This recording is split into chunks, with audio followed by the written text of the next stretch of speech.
बिहार में मंत्रिमंडल विस्तार को लेकर के आप लगातार चर्चाएं सुन रहे होंगे। मंत्रिमंडल विस्तार आज होगा, कल होगा, परसों होगा, ये होगा, वो होगा। इन सब के बीच में बहुत सारी ऐसी बातें हैं जिसे जानना आपके लिए बहुत जरूरी है। हो क्या रहा है कि मंत्रिमंडल विस्तार की चर्चा के बीच में अब नेताओं की दौड़ यहां से वहां शुरू हो चुकी है। आपको बता दें कि ये दौड़ अब नीतीश कुमार चूंकि मुखिया है सरकार के, उसके बावजूद नीतीश कुमार से ज्यादा ये दौड़ कहीं और होने लगी है। नागपुर से दिल्ली तक की दौड़ की चर्चा है तो हमने पहले भी सुनी है। आपको पता ही है कि नागपुर क्यों लोग जाते हैं और दिल्ली में क्या कुछ होता है। ऐसे भी आपने देखा होगा कि उप मुख्यमंत्री तारकिशोर प्रसाद लगातार दिल्ली के दौरे पर रह रहे हैं। दिन भर वो भले ही बिहार में रहें, लेकिन शाम उनका दिल्ली में ही बीत रहा है। ये खबरें हमने पहले भी आपको दिखाया था और इसके पीछे का कारण है कि मंत्रिमंडल विस्तार में फंसा पेंच। इस पेंच में कहीं ना कहीं नीतीश कुमार भी हैं, जिनको कई लोगों से आपत्ति है। अब इस बात से इनकार नहीं कर सकते हैं क्योंकि चीजें खुल करके सामने आ रही हैं। हम आपको नामों का खुलासा भी करेंगे कि कौन कौन से नाम हैं जिन पर आपत्ति है। लेकिन इन सब के बाद भारतीय जनता पार्टी का फैसला, अधिकांश फैसला जो है वो नागपुर के आरएसएस केंद्र में होता है। वहीं फैसले होते हैं और वहीं से सब कुछ लगभग क्लियर किया जाता है। अंतिम फैसला वहीं से होता है। जैसी कि बातें कही जा रही हैं, हालांकि इसके कोई प्रमाण हम नहीं देने जा रहे हैं आपको, पर चर्चाएं इसी तरह की हैं। अब ये चर्चा जबरदस्त ढंग से हो गई है। आपने देखा होगा कि विपक्ष भी लगातार जो बातें करता आ रहा है उसमें नागपुर की चर्चा जबरदस्त ढंग से होती है। मंत्रिमंडल विस्तार को लेकर के जो आंकड़े हमने आपको दिए थे, जो नाम हमने दिए थे, अभी तक उन नामों को यथास्थिति आप मान के चलिए कि वही नाम है जिनको मंत्रिमंडल में शामिल होना है। इन नामों में कुछ नामों पे आपत्ति हो रही थी और यही कारण है कि रोज ये कहने के बाद कि आज हो जाएगा, कल हो जाएगा, परसों हो जाएगा, मंत्रिमंडल का विस्तार नहीं हो पा रहा है।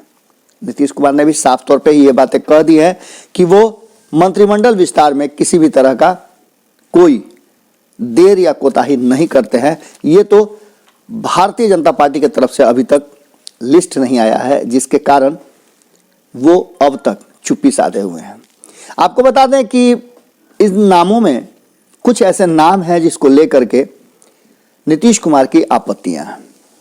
पहली आपत्ति तो नीतीश मिश्रा को लेकर के है।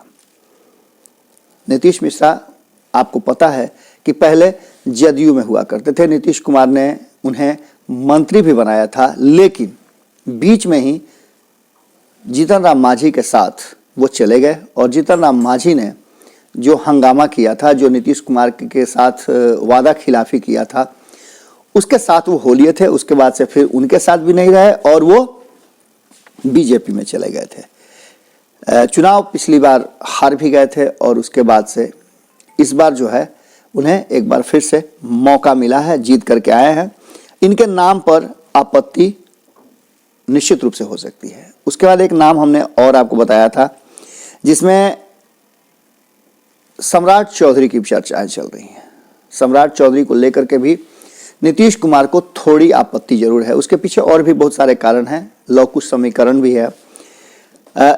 ये बातें बहुत हद तक चर्चा के विषय बनी हुई हैं और इन्हीं सब नामों पर, इसके अलावा संजय पासवान के नाम पर भी कहीं ना कहीं नीतीश कुमार की आपत्ति है।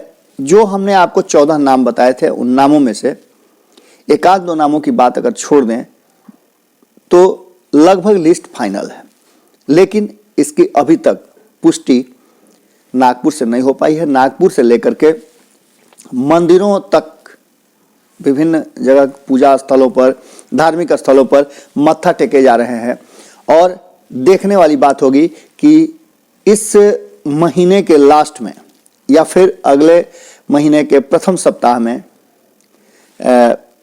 मंत्रिमंडल के विस्तार की बातें की जा रही हैं। इन विस्तार में इतना तो तय नजर आ रहा है कि भारतीय जनता पार्टी बहुत ज़्यादा अब देर करना नहीं चाहती है और नीतीश कुमार को मनाने समझाने में लगी हुई है। अब देखने वाली बात यह होगी कि नीतीश कुमार कि यहाँ जो कम और नागपुर से लेकर के दिल्ली तक जो यात्रा हो रही है वो कितना कारगर होती है और उस पर नीतीश कुमार मुहर लगाते हैं या नहीं। जुड़े रहें भारत लाइव के साथ, खबरों का सिलसिला लगातार जारी है। नमस्कार। अगर ये वीडियो पसंद आई और वह बिहार के राजनीति और बिहारियत से सरोकार रखेनी तो सब्सक्राइब बटन दबा के चैनल के सब्सक्राइब कर ली। ओजे एगो घंटी बा, ओकरा बटन दबा देला से कुल सटीक और मारक खबर रुआ मुफ्त में मिल जाई। अगर रुआ पत्रकारिता के हमनी के नया प्रयोग में सहयोग कर चाहतानी तो ज्वाइन बटन दबा दी।